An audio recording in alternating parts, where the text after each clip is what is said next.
Welcome, friends. Welcome back to the Healing with Shakti, Healing Power of Shakti Summit. I'm Justine Lemos, PhD.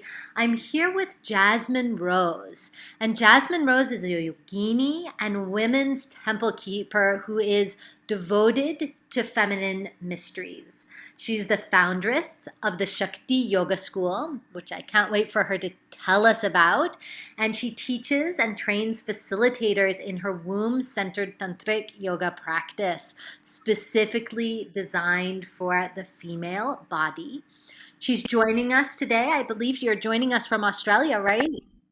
Mm-hmm. Great. It's so nice. We're joining together from all over the world. So her passion and gift is in creating beautiful spaces for women to feel, heal, and awaken their inner power, creativity, and wisdom. So welcome. Jasmine, thank you for being here. Such a pleasure. So let's dive in. Can you talk about what or who Shakti is to you? I would love to. Um, so firstly, when I speak the word Shakti, I feel something so powerful in my body. And what I notice is that there is this charge or like this voltage that is very visceral, that's very felt. And with that, there is an empowerment. And I love that because Shakti in translates to power. Well, that's one of the translations in Sanskrit. And that's exactly what she feels like to me. And yeah, I will say that she is very much a she to me. Shakti is the feminine principle. And what that really means, I work specifically with women in the female body. And that's obviously my direct experience as well. But this feminine principle also being beyond gender, but as this dynamic force of creation. And to me, she is the creative throb, the pulsation that underpins all of existence. She is aliveness, she is life itself. And what I love about her and this path of devotion to Shakti is that compared to so many spiritual traditions that are more focused on the absolute, is that she is so able to be felt, to be sensed, to be experienced directly right here. So she is that sacred immanence, the life force that animates all of creation. So that's who she is to me. What a beautiful sharing. Thank you. Beautiful transmission of Shakti energy. And so, how did Shakti make herself known to you? And how has Shakti been a healing force in your life? Yeah, it's interesting that I spoke to straight up the power of word, which is a particular way that Shakti manifests as the power of word, or Vak Shakti. And interestingly, the way that she made herself known to me, and this is something I actually only just remembered a few weeks ago, oh my gosh, she really planted this seed before I had any kind of understanding or had studied yoga or anything like that. I had just started practicing yoga. I think it was 2007, and the word Shakti just came in out of nowhere. Like I literally hadn't, to my knowledge, heard anyone say this word, but it kind of just dropped in. And I, went ahead and Googled Shakti and what does this mean? And I just felt this immediate resonance and like a deep intimacy with her. And so that was when she first dropped in. And then subsequently I went to study yoga. I was already practicing, but I studied more formally my first yoga teacher training. And that was it was more of a hatha yoga practice, but it was rooted in devotion. So I was starting to learn a lot of the mantras and chanting a lot of the Devi, the goddess chants, and doing, a lot of the bhakti yoga, the ritual, the sweetness of the devotion. And so I was, I guess you could say, falling in love with her and creating this relationship that was very heartfelt and brand new, because devotion hadn't been something that I had been, I guess, exposed to or experienced in my upbringing at all. It was very secular. So there was kind of like a feeling of homecoming, and this has been missing my whole life. And yeah, this particular yoga school, we were working with the different deities, including the male or the more masculine deities. But yeah, it was really the goddesses that captivated my heart. And so that kind of continued to unfold. And I guess what any devotee of the goddess or anyone on the path of Shakti will soon discover is that she can be a very chaotic force. And yes, she brings beauty and opens the heart to love. And sometimes what is required is her more destructive expression to manifest in order for us to wake up to her reality with a capital R. And sometimes that means the falling apart and dismantling of everything we know. I'm sure that some of the listeners will relate to this, and this is my experience. So yeah, and we might call her Kali as one of those manifestations that is more around the dissolution as opposed to the birthing and the bringing of life. So yeah, the way all that unfolded, it was quite over a number of years. And around the same time, I read the book Awakening Shakti by Sally Kempton, who I consider a teacher of mine. And like, I don't exaggerate in saying that book saved my life, because the upheaval that I was experiencing in my personal life at the time felt way beyond anything that I could get myself out of myself. And when I was reading this book, and particularly connecting with Ma Durga, this fierce protectress, there was this grace that came in and literally saved me from what felt like it could have been like the end for me, either literally or just, a falling into the abyss without coming out. So there was this incredible grace.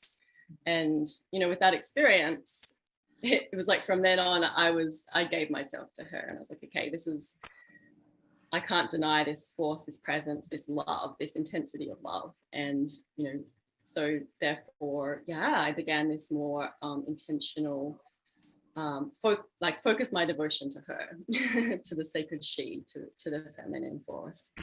And so following from that, I guess on the more visceral level, because I work a lot with embodiment, and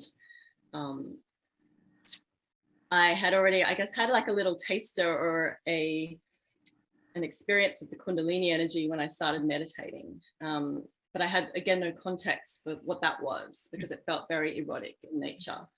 And the school that I was involved in, it wasn't coming from a tantric approach, and it was mostly emphasizing like brahmacharya, the celibate path. And there was, looking back, because I'm no longer involved with that school, and there was a big unveiling and a big seeing again by the goddess's grace, where I could understand that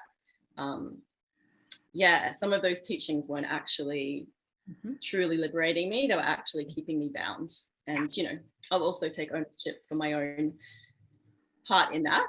I had to free myself out of because what I later learned when I connected with my first tantric yoga teacher, beautiful teacher, where there was this reverence for Kundalini Shakti, for this, spiritual force of awakening that can feel very erotic, and it can feel very strong, and people have different experiences of that.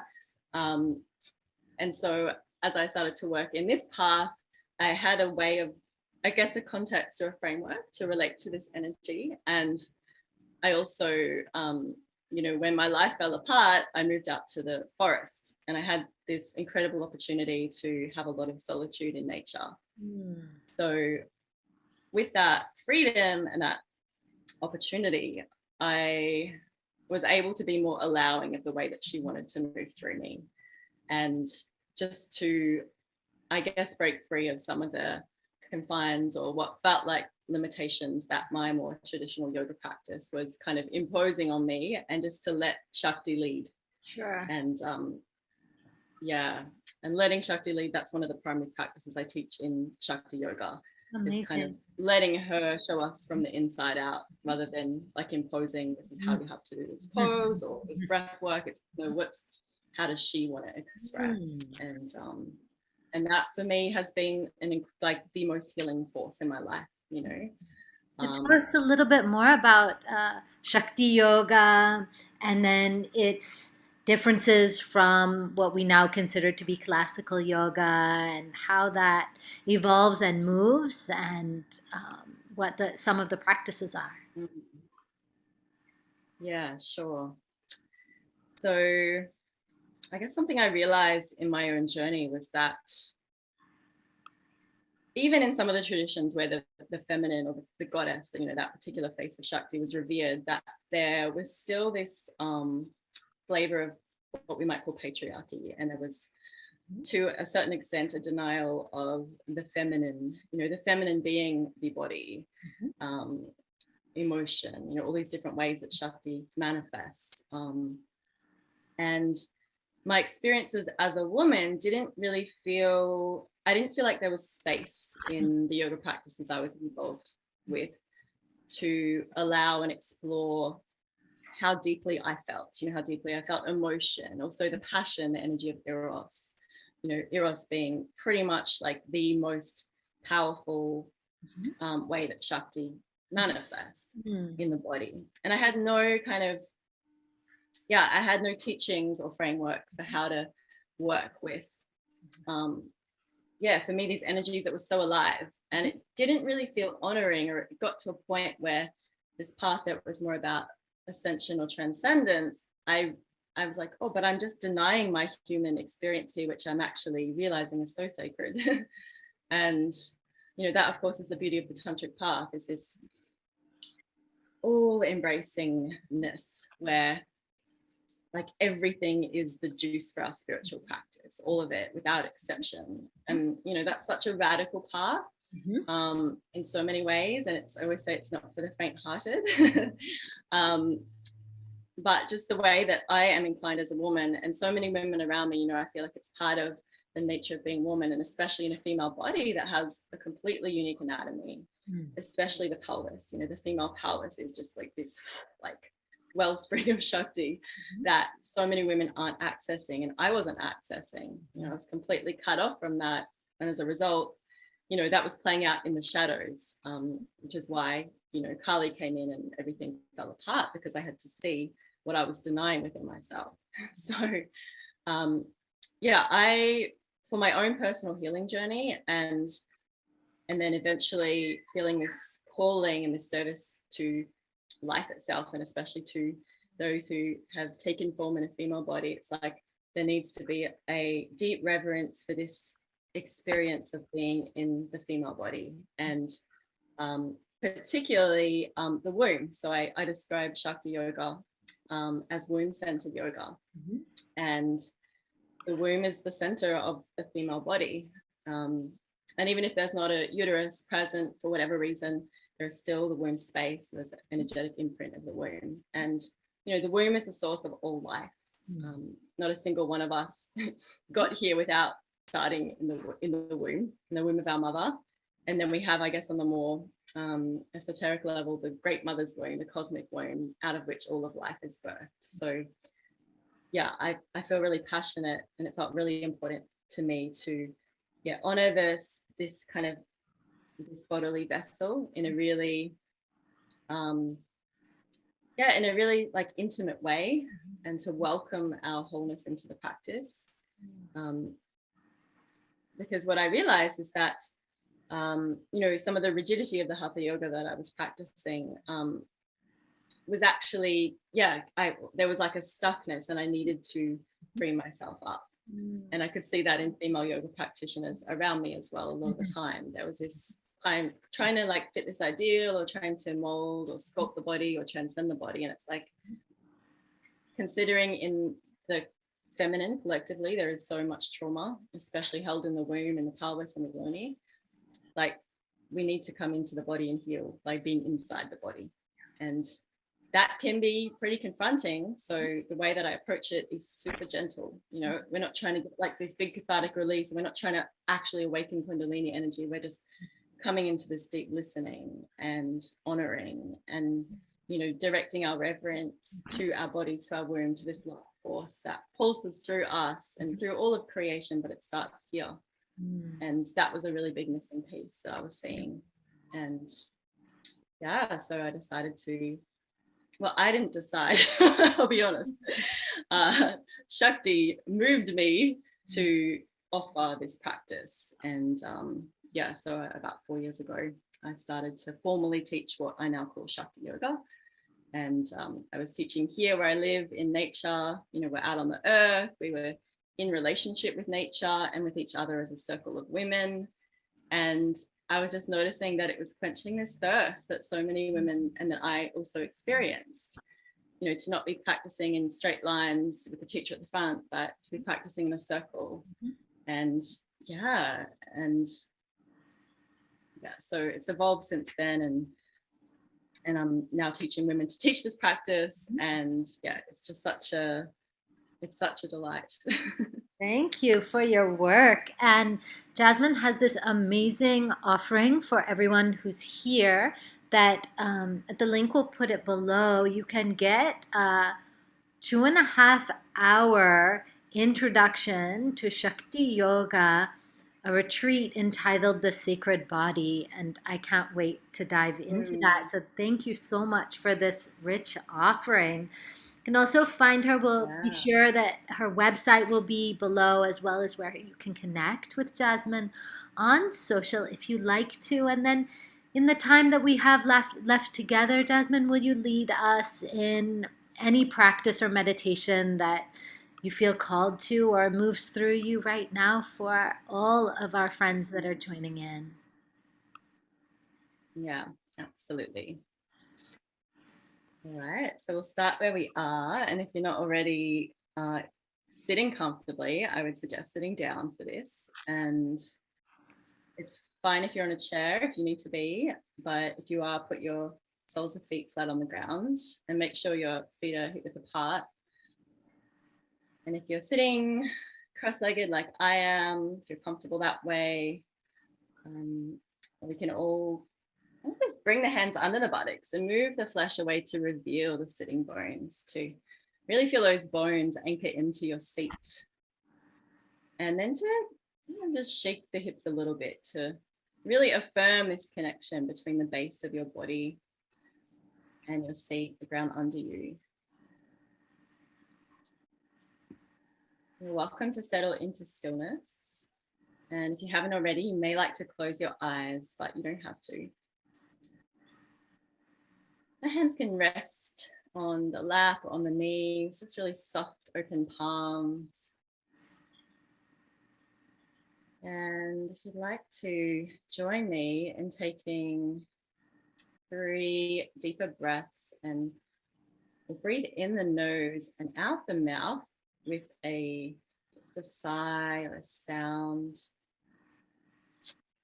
So let's allow the breath to fill the belly.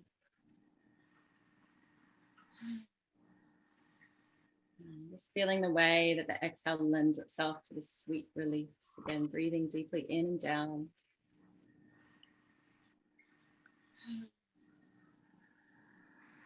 I really invite you to bring in your voice for this third one if you haven't yet. Feel that the jaw can unhinge, and when we unhinge the jaw, we're also supporting the pelvis and the pelvic floor to relax. So let's imagine now that the gaze is turning into the back of your head. Just allowing this returning inside of yourself. And to let your awareness very slowly travel and trickle down from the back of the head, moving with gravity down the spinal column. And feeling the sweetness of gravity that is inviting you to surrender with it, to surrender down toward the lap of Mother Earth. So take your time with this, and you might imagine that your awareness is made of honey. So there's like a meandering, a slowing down that naturally happens as this thickness of the honey continues to drip and travel its way down your spine. And it's approaching your pelvic bowl. Now, the beauty of the pelvic bowl is the bowl is literally a bowl that the bones create. And I like to imagine this bowl as a sacred chalice or a cauldron. Maybe you have your own symbol or sense of what this sacred space in your body feels like. And naturally, Shakti is very alive. She's very awake and present here. So just imagining that there is this, perhaps you can really feel this magnetic pull down into the depths of your pelvis.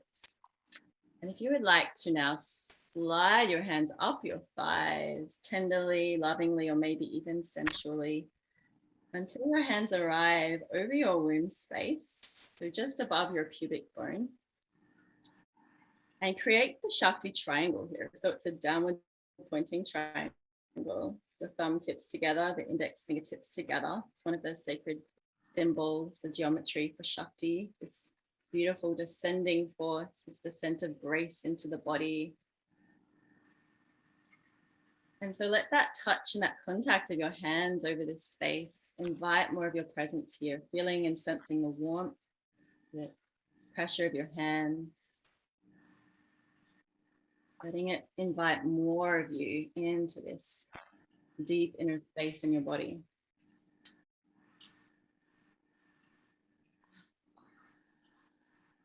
And so we'll come back to a presence with the breath so that we can direct the Shakti that is inherent in the breath down into this deep space in the body. So in a really kind of easy, unforced way, we'll let the next inhale move down and to feel and touch the base of the pelvic bowl from the inside. And as you slow down your exhale, feel a deeper settling into this space, into this chalice, into this bowl. And really gently taking a couple more breaths like this, literally following the pathway of the breath, coming in the nostrils, moving its way down, touching, caressing from the inside, your pelvic bowl. And exhale, it allows that energy to spread out and to inhabit more of this space. And do this next breath with a gentle smile on your lips. So you're infusing your breath with sweetness, offering that as a gesture of devotion down into this birthplace of Shakti, this home of Shakti in your body. And you're welcome just to let your breath flow naturally. And what you might notice is that there is a natural inclination to start to move a little bit through the hips or through the spine. And so there is absolutely no need to sit still or for your spine to be straight or rigid here. In fact, I want to invite you to let your spine be really supple and to let the belly soften beneath your hands.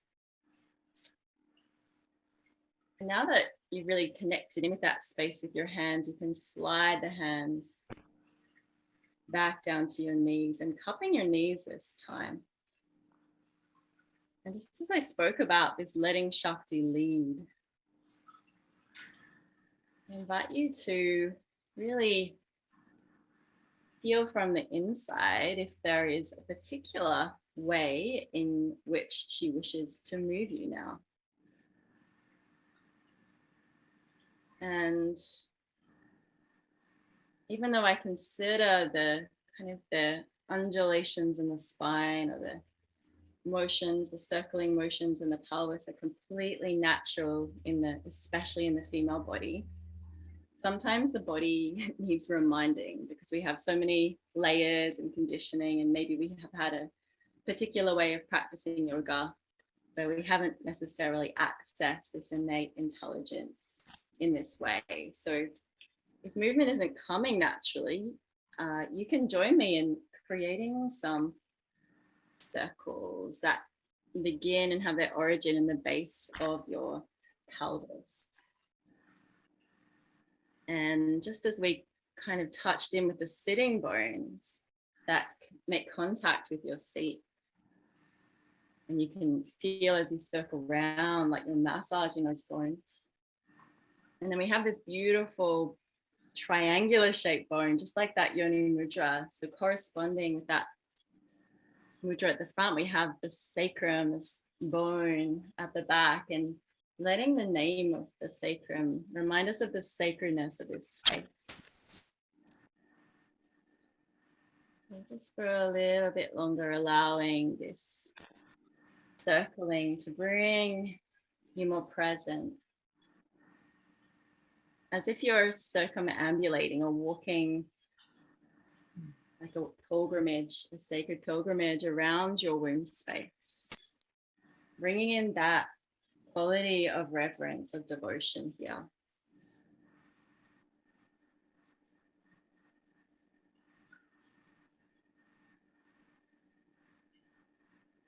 And just checking in as you continue, and you're very welcome to change directions, but you don't have to. You might feel like the direction you're going, that you found your sweet spot. If you feel to reverse directions, and go right ahead. And making sure your jaw remains nice and relaxed, and the body's soft. And you can even lick your lips a little bit, the outer lips, to ensure the lips are apart. And even the inside of the lips with the tongue, to really invite this sensuality, that enjoyment. As if you could taste this rasa, this sweet taste that is Shakti's presence in our body.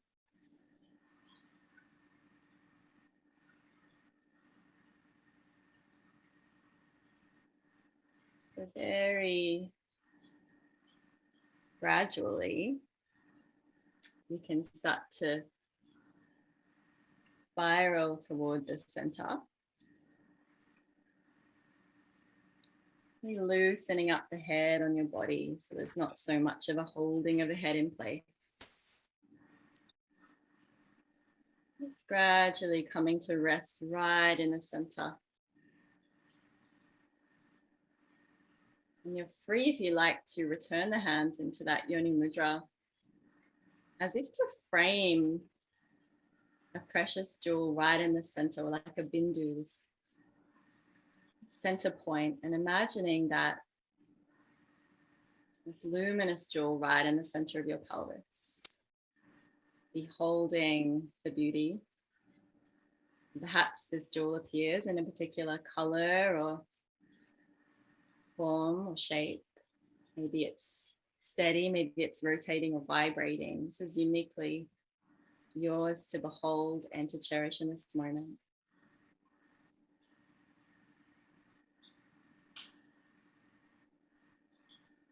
And in completion, let's,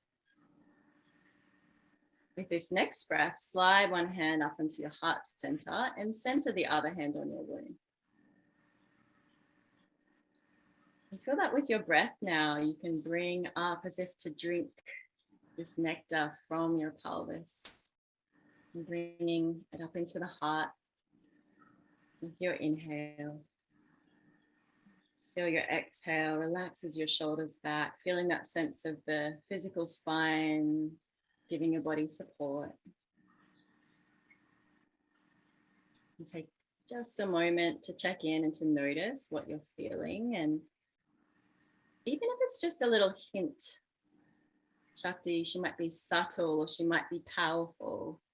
So whatever taste you have of her, and this is your intimate personal relationship and experience of her. So just tuning in and really savoring that taste, letting yourself really receive and have this for yourself. Familiarize yourself with this taste.